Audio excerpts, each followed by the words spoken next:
말씀은 시편 96편 1절로 13절 말씀 되겠습니다.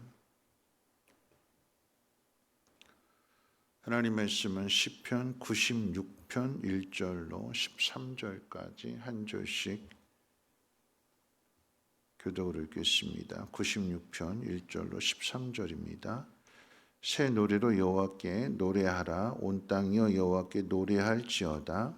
여호와께 노래하여 그의 이름을 성축하며 그의 구원을 날마다 전파할지어다. 그의 영광을 백성들 가운데에 그의 기이한 행적을 만민 가운데에 선포할지어다. 여호와는 위대하시니 지극히 찬양할 것이요 모든 신들보다 경외할 것임이라. 만국의 모든 신들은 우상들이지만 여호와께서는 하늘을 지으셨음이로다. 존귀와 위엄이 그의 앞에 있으며 능력과 아름다움이 그의 성소에 있도다. 만국의 족속들아 영광과 권능을 여호와께 돌릴지어다. 여호와께 돌릴지어다. 여호와의 이름에 합당한 영광을 그에게 돌릴지어다. 예물을 들고 그의 궁정에 들어갈지어다. 아름답고 거룩한 곳으로 여호와께 예배할지어다. 온 땅이여 그 앞에서 떨지어다. 모든 나라 가운데서 이르기를 여호와께서 다스리시니 세계가 굳게 서고 흔들리지 않으리라. 그가 만민을 공평하게 심판하시리라 할지로다. 하늘은 기뻐하고 땅은 즐거워하며 바다와 거기에 충만한 것이 외치고 밭과 그 가운데에 있는 모든 것은 즐거워할지로다. 그때 숲의 모든 나무들이 여호와 앞에서 즐거이 노래하리니 그가 임하시되 땅은 심판하러 임하실 것입니다. 그가 의로 세계를 심판하시며 그의 진실하심으로 백성을 심판하시리로다. 아멘. 오늘 읽은 이 96편의 말씀은 시의 부제가 기록되어 있지 않습니다. 다시 말하면 시의 제목이 적혀져 있지 않습니다. 누가 지었는지 어떤 상황 가운데 지었는지에 대한 제목이 붙여져 있지 않지만 그 내용을 통해서 한번 생각해 본다면 이 96편의 시는 법궤가 다윗성에 이렇게 안장되게 될 때에 그때 상황을 배경으로 하고 있습니다. 그래서 이제 다윗의 시로 알려져 있고 이제 뒤에 가서 이제 후대 사람들이 이것을 이제 96편 이 안에다가 이것을 모아놓은 것입니다. 오늘 이 96편의 내용을 한번 구분을 해본다면 세 가지로 구분할 수 있는데, 첫째는 하나님 앞에 이제 새 노래로 노래하라, 찬양하라라고 하는 거죠. 그 이유는 하나님께서 우리를 구원하셨다. 그러니까 시의 내용 가운데 그의 구원을 날마다 전파할지어다. 어제 살펴본 95편의 내용 가운데 새 노래로 또 시로 감사의 찬양으로 하나님을 경배하고 하나님의 이름을 높이라라고 하는 거죠. 왜 그렇게 해야 되는가라고 했을 때 하나님 천지를 지으신 그 하나님, 우리의 왕이 되시는 하나님, 그리고 목자가 양을 돌보는 것처럼 우리를 돌보시는 하나님, 그러니까 그 하나님이 우리를 건져주신다라고 하는 얘기예요. 위급한 상황, 어려운 상황, 우리의 힘으로는 벗어날 수 없는 그런 사망이 눈앞에 다가와 있는 그런 상황 속에서도 하나님은 우리를 건지심으로 인해서 우리를 돌보신다, 우리를 지키신다 하는 것들을 알게 하시는 것입니다. 구원하시는 그 하나님을 찬양할 때, 그 하나님을 높일 때 어떻게 해야 되느냐? 8절 말씀 가운데도 보면 여호와의 이름에 합당한 영광을 그에게 돌릴지어다. 그리고 그 다음 말씀 가운데 보면 예물을 들고 거룩한 궁정에 들어가며 아름답고 거룩한 곳으로 여호와께 예배할지어다. 하나님이 우리의 구원의 하나님이심을 믿는 자, 또 구원의 은혜를 받은 자, 경험한 자는 어떻게 살아가야 되는가? 그의 이름에 합당한 영광을 돌리라라고 하는 것입니다. 그리고 나서 그 다음에 나오는 말씀들 마지막 부분에 가면 마지막 절은 그렇게 이야기하잖아요. 그가 만민을 공평하게 심판하시리라 할지로다. 그가 의로 세상을 심판하며 그의 진실하심으로 백성을 심판하시리로다. 그러니까 하나님은 심판하시는 하나님이시다. 여러분 이 세 가지를 한번 묶어서 생각해 본다면 우리는 모두가 다 구원을 받았습니다. 하나님의 은혜로.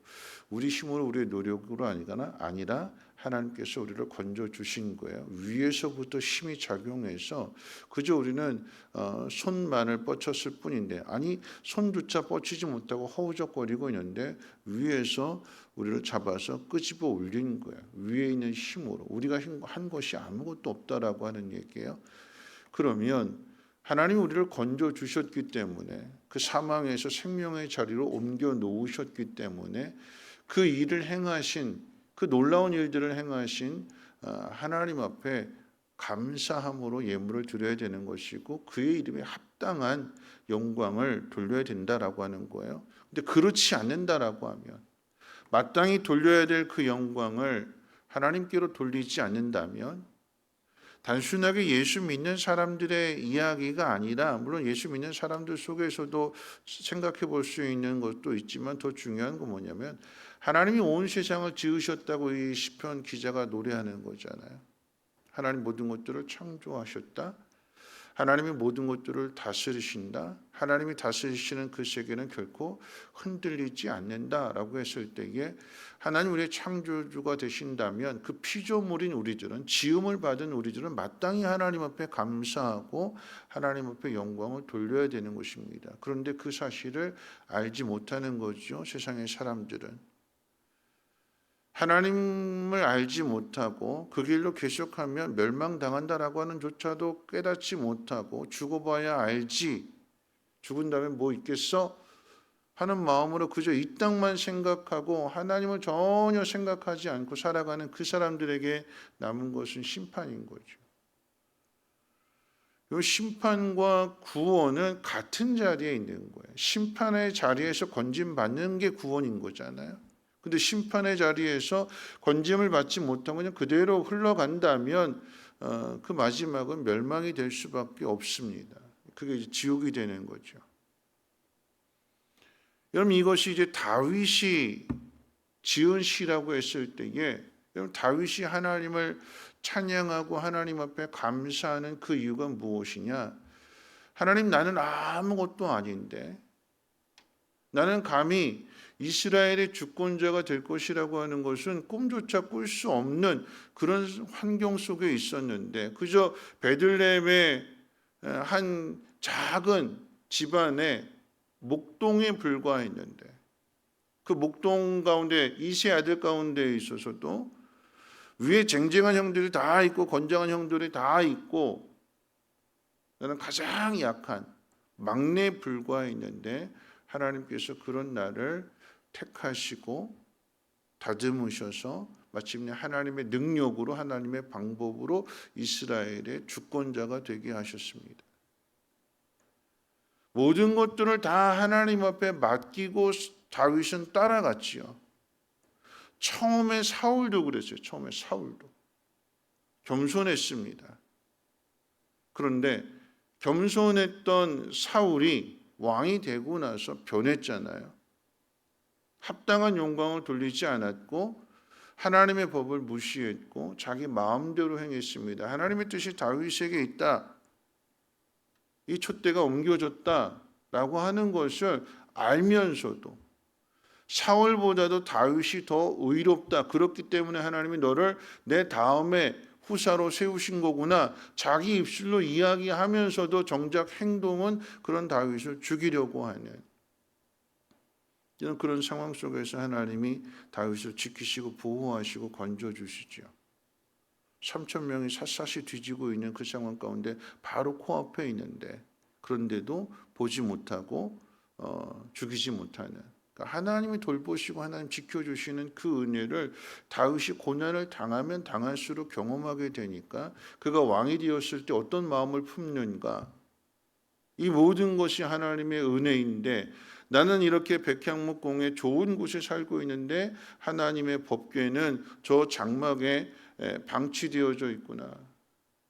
그래서 그것을 다윗성으로 모셔 드리는데 사무엘하 6장 가운데 보면 3만 명이 동원됐대요. 3만 명. 3만.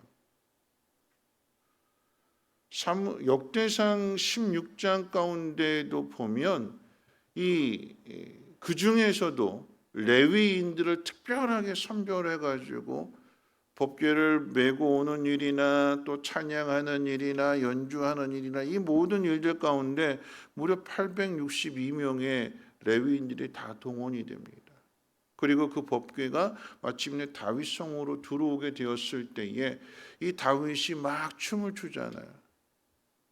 왕의 의복이 벗겨질 정도로 그 모습을 보면서 그의 아내 미갈은 경멸했다고 그랬어요. 업신여기 있다고 그랬어요. 아니 왕의 채통이 있지 어떻게 사람들 보는 앞에서 그렇게 경거망동할 수 있느냐? 그러니까 보는 관점이 다른 거죠. 다윗이 그렇게 옷이 벗겨질 정도로 춤을 출 수 있었던 것은 왕의 채통이 중요하지 않다라고 하는 것입니다. 내가 망가져도 내가 초라한 모습이 되고 벌거벗은 모습이 된다 할지라도 하나님이 이 일을 통해서 기뻐하시고 이 일을 통해서 영광을 받으신다면 나는 그것도 좋다라고 하는 게 다윗의 마음이고 다윗의 고백입니다. 그런데 그의 아내 미갈은 어떻게 보는 걸까요? 왕으로 보는 거죠. 하나님 앞에서의 어린아이가 아니라 하나님 앞에서의 겸손한 자가 아니라 내가 그래도 왕인데 내 남편이 왕인데 내가 왕인데 하는 그런 마음으로 하나님 앞에 있다면 그게 교만인 거죠. 자기를 드러내고 자기를 높이고 내가 누군데라고 하는 이런 것들을 이야기한다면 그것은 하나님 앞에서의 교만을 그대로 나타내는 것입니다. 하나님 이름에 합당한 영광을 돌리는 게 아닌 거죠.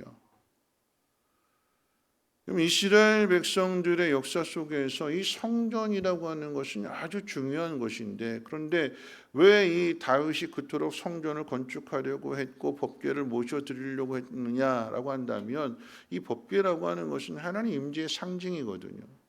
성전도 마찬가지인 거고 하나님 우리와 함께 하신다. 그 사실을 깨닫지 못하고 우리는 하나님의 백성이다. 하나님 우리의 왕이 되신다. 이 사실을 깨닫지 못하게 될 때에 그 성전이 무너지게 됩니다. 뒤에 가면 바벨론 포로로 끌려가게 되던 그들이 모든 것들 다 무너진 삶의 기반도 무너지고 쫓겨나게 되고 그 속에서 깨닫게 되고 하나님의 은혜로 다시 돌아오게 되었을 때 그들이 제일 먼저 한 일이 무엇이냐? 성전 건축이었어요. 왜 건축할까요? 하나님이 우리와 함께 하신다. 하나님이 우리의 하나님이 되신다. 우리가 이렇게 다시 돌아올 수 있게 된 것도 하나님의 은혜요. 하나님만이 참 신이신다. 유일하신 하나님이시다. 온 세상을 다스리시는 분이다. 바벨론을 심판하시고 페르시아를 통해서 우리를 다시금 돌아오게 하시는 페르시아의 고레스 왕도 하나님께서 다스리시는 왕이다. 하나님이 만왕의 왕이 되신다. 이 사실을 돌아와서 성전 건축함으로 인해서 그것을 다시 한번 고백하는 것입니다. 하나님이 돌아오실 뿐만 아니라 이스라엘 백성도 돌아오게 되는 거죠. 여러분 이것이 예수 그리스도 안에서 이게 다 성취되어진 거죠. 하나님 우리와 함께 하신다. 그래서 예수님이 이 땅에 오실 때 그 이름이 임마누엘이 되는.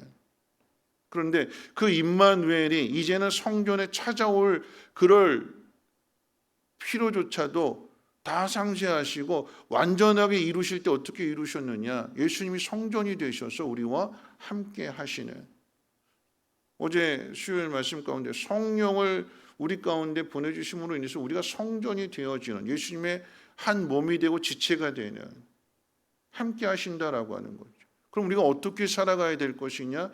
예수 그리스도 안에서 구약의 이스라엘 백성들에게 향하신 하나님 백성으로서의 그 모든 생명과 영광과 그 복이 하나님 백성에게 주어지는 어느 곳에 있다 할지라도 건져내시고 복에 복을 더해 주시고 번성하고 번성하기를 원하시는 이 하나님의 마음이 예수 그리스도 안에서 성취되어진 거잖아요. 예수님과 우리가 한 몸이 되어져 있기 때문에 예수 안에 있는 생명과 영광과 이 모든 풍요의 복이 우리로 하여금 누릴 수 있게 되었는데, 그런 의미에서 한번 생각해 본다면요, 하나님이 우리에게 이 예수 안에서 복을 누리게 하실 때 사람마다 다 똑같지는 않아요. 어떤 사람에게는 5달란트를, 어떤 사람에게는 2달란트를, 어떤 사람에게는 1달란트를, 달란트의 비유가 그런 거잖아요. 누구나 다 똑같은 것이 아니라 그 속에서 5달란트, 2달란트, 1달란트 차이가 나요. 근데 차이가 나는데 중요한 건 뭐냐면 그 달란트를 받아서 어떻게 사용했느냐. 그리고 그 달란트를 사용하는 가운데 있어서 주인이 어떤 분이신지를 잘 알고 있느냐. 그게 중요한 관건이 되는 거죠. 5달란트, 2달란트는 즉시 가서 일해서 5달란트를 더 남기고 2달란트를 남겼어요. 반면에 1달란트는 아무것도 하지 않습니다. 주인도 제대로 알지 못하고 주인은 아주 무서운, 심지 않은 데서 거두는 그런 악한 주인으로 그렇게 인식하고 있었어요. 왜 제가 달란트의 비유를 말씀을 드리는가라고 한다면, 여러분, 달란트도 결국은 무엇을 이야기하는가? 5달란트 남긴 자, 2달란트 남긴 자, 하나님께서 맡기신 것에 대해서 충성하는 자, 착한 자, 그들은 주인의 잔치에 들어가게 됩니다. 그런데 1달란트 맡은 자는 어떻게 될까요? 쫓겨나게 되는 거죠. 밖에서 슬피 울게 되는 것입니다. 하나님께서 우리에게 맡기신 것이 있는데 이 모든 것이 누구로부터 주어졌는가? 5달란트 주인이 준 거예요. 그럼 그것을 받아서 어떻게 살았느냐라고 하는 게 중요한 거죠. 여러분, 5달란트 맡은 자, 우리는 많이 받았으니까 많이 받은 사람을 참 부러워합니다. 아, 나도 5달란트 맡았으면 좋겠다. 2달란트하고 비교해 보면 5달란트가 더 많이 받은 거잖아요. 근데 주인이 원하는 건 뭐냐면 얼마를 남겼느냐라고 하는 거예요. 5달란트 맡은 자가 5달란트를 남겨야 되는. 2달란트 맡은 자가 2달란트를 남겨야 되는. 그런데 그 남기는 것이 무엇일까요? 우리가 하나님 앞에 은혜를 받았고 하나님의 그 은혜로 구원을 받았고 그러면 그 받은 은혜에 우리가 어떻게 살아냈느냐, 그게 남은 거예요. 많이 받은 사람은 어떻게 해요? 성경에 보니까 뭐라고 이야기하는가? 많이 준 사람에게는 많은 것을 하나님이 요구하신다고 그랬어요. 너 많이 받았잖아. 그럼 많이 남겨야지. 5달란트 맡은 자가 5달란트 남긴다라고 하는 것은 그만큼 어떻게 해요? 더 많이 일했다라고 하는 거죠. 2달란트 맡은 자가 2달란트 남겼다라고 하는 것은 5달란트에 비해서는 조금 일했다라고 하는 얘기예요. 그런데 그가 맡은 자리에서 최선을 다한 거죠. 누구나에게 다 똑같이 주시는 하나님이 아니라 5달란트 맡은 자는 그 5달란트를 가지고 더 많이 일해야 되는 거예요. 그 노진준 목사님이라고 그 목사님이 이제 미국에서 목회를 하실 때에 보이스피싱이 처음 그때 이제 시작될 그 무렵에 이 목사님도 매일 한 통을 받았대요. 뭐냐면 이 긍휼 사업을 하고 있었는데 집이 없는 사람들에게 집을 만들어주는 이런 교회가 그런 사역을 하고 있었는데 나이지리아에서 어떤 분이 이 목사님과 그 교회를 알고 그 당시 600만 달러를 보내주겠다고. 그러면서 뭐라고 얘기했냐면 이것을 그 일에 사용해 달라고. 그러면서 뭐지 계좌 요구하고 막 이래서 아, 이게 보이스피싱이구나 하면서 이제 결국 안 보냈는데 그 목사님 그렇게 이야기를 해. 그러면서 그 600만 달러가 만약에 정말로 이렇게 헌금이 됐다면, 주어졌다면 어땠을까를 한번 생각해 봤대요. 그 600만 달러가 주어졌다면 이게 얼마일까요? 한 80억 되나요, 지금? 그 80억을 하나님 원하시는 일에, 하나님 기뻐하시는 일에 만약에 그것을 쓴다면 얼마나 힘들었을까? 얼마나 바쁘게 움직였을까? 누구한테 도움이 필요하지? 누구를 도와줘야 될지 일일이 돌아다녀야 되고 그것을 바르게 잘 사용하는 그 삶이 얼마나 분주했을까? 얼마나 바빴을까? 그런 걸 생각하게 되었대요. 그런 거죠. 5달란트 맡았다라고 하는 것은 하나님 그에게 5달란트를 맡겼다라고 하는 것은 그 5달란트를 가지고 어떻게 해요? 부지런히 일하라고 하는 거예요. 그만큼 일하라고 하는 거예요. 2달란트를 맡겨주었다면 그 2달란트 가지고 어떻게 해요? 부지런히 일해라. 그 속에서 그 환경 속에서 그게 최선인 거예요. 단순한 숫자의 비교가 아니라 하나님 나에게 얼마를 주셨느냐. 그럼 내가 그것을 가지고 어떻게 사용했느냐. 말씀 마칠 텐데요. 여러분 예수님께서 헌금궤 앞에 앉아 계셨어요. 헌금을 어떻게 하는가 보셨어요. 부자들이 나와서 헌금하고 다 헌금할 때에 모든 헌금을 다 마쳤을 때 주님이 칭찬하신 것은 부자들의 헌금이 아니라 과부의 헌금이었다고 그랬습니다. 엽전 2렙돈. 근데 그 과부는요. 액수로 친다라고 하면 보잘것없는 돈이지만 하나님 보실 때는 그의 전부를 넣었다고 그랬어요. 반면에 부자들은 액수로 친다라고 하면 많은 헌금을 했겠지만 그런데 그가 가진 것에 대해서 그가 할 수 있는 것에 지극히 작은 일부분. 예를 들어서 교회 1,000만 원 헌금했어요. 부자가. 액수만 본다면 와 하겠죠. 근데 그가 가지고 있는 재산이 100억이 넘어요. 그럼 와 할까요? 아니죠. 그런데 과부는요. 자기 하루의 생활비예요. 그거 없으면 굶을 수도 있어요. 근데 그것을 주님 앞에 드릴 수 있었던 것은 뭘까요? 사랑인 거죠. 하나님을 사랑하는 마음인 것이고 하나님의 은혜에 감사하는 마음인 것이고 거기에 과부는 없어요. 오직 하나님만 계십니다. 근데 부자는요. 여전히 내가 있어요. 만약에 그 부자가 정말 하나님을 사랑하고 하나님 앞에 합당한 예물을 드렸다라고 한다면 말하자면 그 100억이라도 하나님 앞에 드릴 수 있는 그런 마음이 되어야 되는 거죠. 또 그렇게 행해야 되는 것이고 하나님 모든 것들을 지으셨고 하나님 모든 것들을 다스리시고 오늘 내가 이렇게 부유하게 살아갈 수 있는 것은 이 모든 것이 하나님의 은혜입니다라고 하는 것을 정말로 믿는다라고 하면 그는 그렇게라도 할 수 있어야 되는 거죠. 단순하게 액수가 작기 때문에 아유 나도 내 생활비 전부가 뭐 예를 들어서 뭐 5만 원이면 그거 나 드릴 수 있지. 그런데 액수가 커지면 그건 우리의 마음이 달라지는 거죠. 하나님 모든 것들을 다 갖고 계실 때에 하나님이 우리에게 각자에게 주셨다라고 하면 그 속에서 우리가 해야 될 일은 받은 자로서 주신 분을 높여드리는. 여러분 그래서 오늘 제가 설교 제목을 감사는 사명이라고 그랬어요. 감사. 누가 감사할까요? 하나님의 은혜를 아는 사람.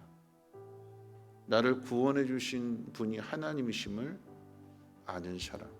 내 인생이 하나님 손에 안에 있고 어제 말씀과 연결지어서 생각한다면 모든 것을 창조하신 그분이 나의 왕이 되시고 나의 목자가 되어주셔서 나를 돌보시고 나를 책임지신다 하는 이 사실을 분명하게 깨닫는 사람은 그 이름을 높여드려야 되는 것이고 온 세상에 그 하나님을 전해야 되는 거죠. 무엇을 통해서 전할까요? 주신 걸 통해서, 내가 받은 걸 통해서. 여러분 그것이 시간이라고 한다면, 그게 물질이라고 한다면, 여러분 이 새벽에 나오셨어요. 피곤한데 나오셨어요. 힘든데 나오셨어요. 새벽 예배 끝나고 할 일이 없는 게 아니라 새벽 예배 끝나고 직장에 출근해야 됨에도 불구하고 나오셨어요. 그건 뭘까요? 나에게 주신 이 시간을 내가 하나님 앞에 드리겠습니다라고 하는 고백인 거죠. 시간이 남아서 드리는 것이 아니라 바쁜 가운데도 없는 가운데도 하나님 앞에 내 시간을 드린다라고 하는 것, 그게 믿음이 아닐까요? 그럴 때 하나님께서 내 이 시간을 하나님께서 조율해 주시고 이끌어 주시고 효율적으로 일하게 하시고 손해보지 않게 하시고, 그래서 그로 하여금 그 모든 것들을 하나님 앞에 영광으로 나타낼 수 있도록 하나님이 인도해 주시지 않을까요? 여러분, 받은 것이 있다면 여러분, 그것은 사명입니다. 하나님의 은혜를 깨달았다면 하나님의 일을 감당하라고 하나님 우리를 부르시는 그 음성에도 귀를 기울이시고 그 일을 행하시기를 바랍니다. 바울의 고백은 그랬어요. 내가 풍부에 처할 줄도 알고 비천에 처할 줄도 알고, 근데 그 속에서 일체 비결을 배웠다. 나는 예수로 만족한다. 나는 예수 한 분으로 행복하다. 주님과 함께라고 한다면 그 어디든 그 어떤 상황이든 그것이 너희들에게 유익이 될 것을 내가 알기 때문에 나는 그 어디에도 좋다. 그게 하나님을 믿는 믿음의 사람의 모습인 줄로 압니다. 오늘 이 하루도 우리에게 주어진 시간을, 건강을, 물질을 온전히 하나님 앞에 돌려드리고 합당한 예물을 드림으로 인하여서 여러분의 이름이 더 하나님 앞에서 높임 받으시기를 주님의 이름으로 축원을 드립니다. 우리 행복이라고 하는 찬송 함께 찬송합니다.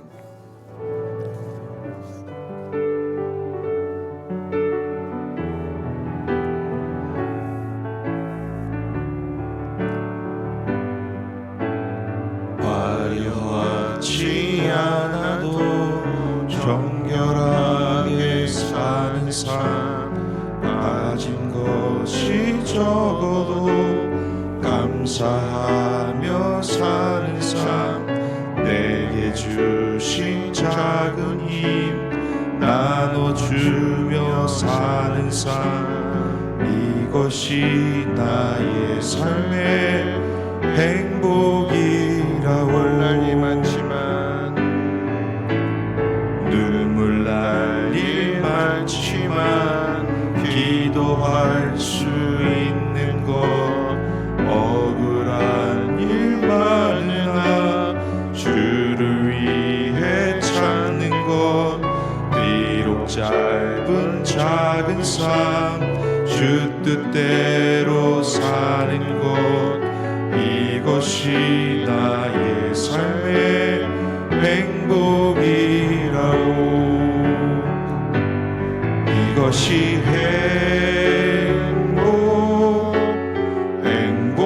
행복이라오.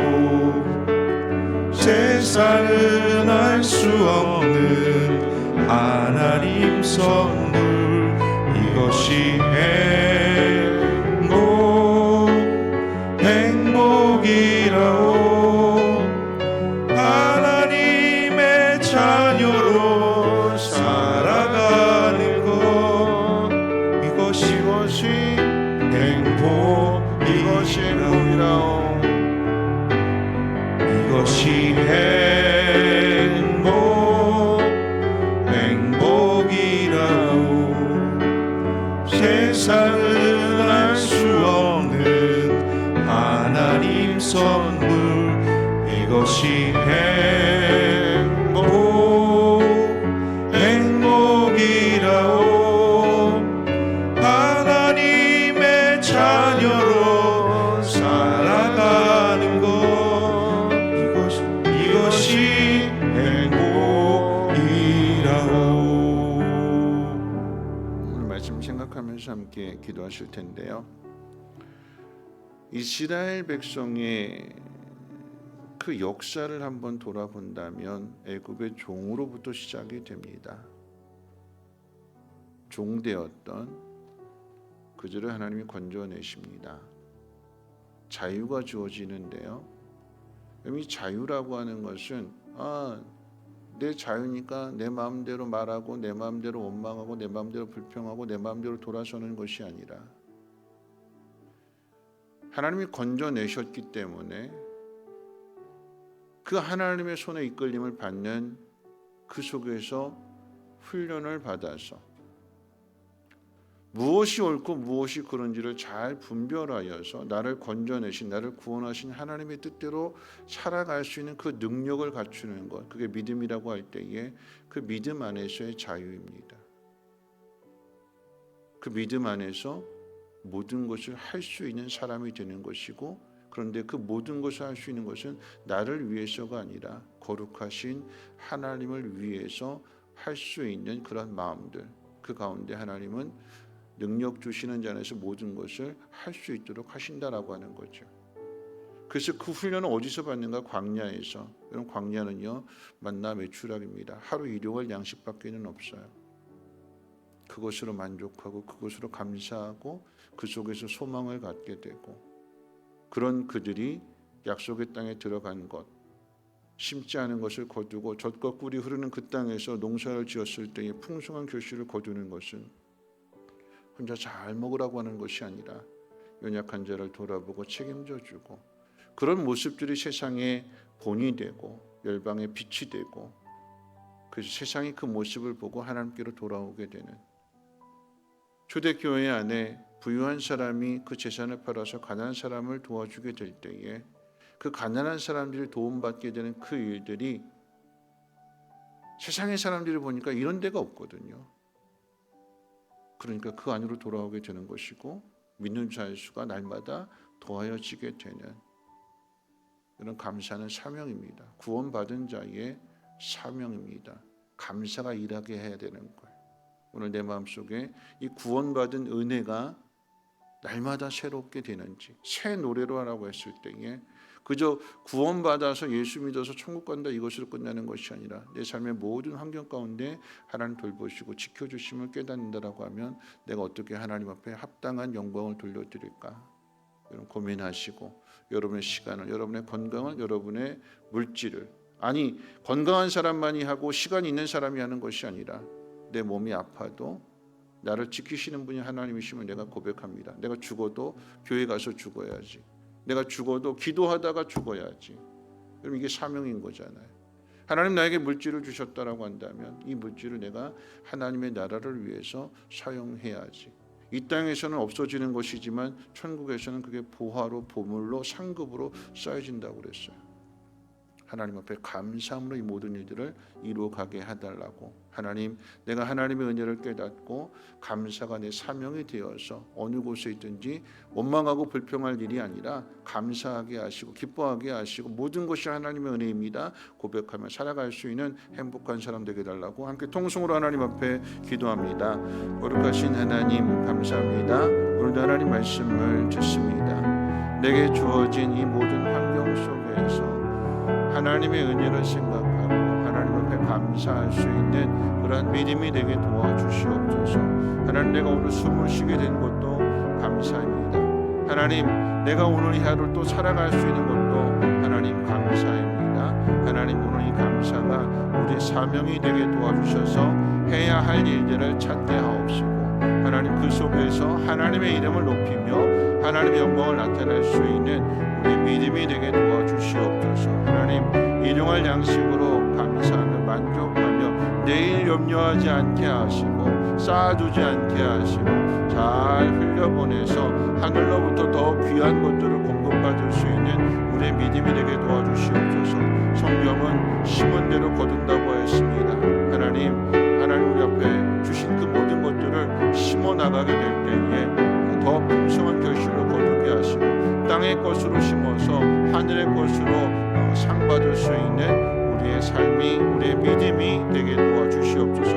우리가 어떻게 살아가는 그 모습이 하나님 세상 믿지 않는 사람들에게 하나님 본이 되게 하시고 하나님 영광을 비추는 빛이 되게 도와주시옵소서. 오늘도 감사하며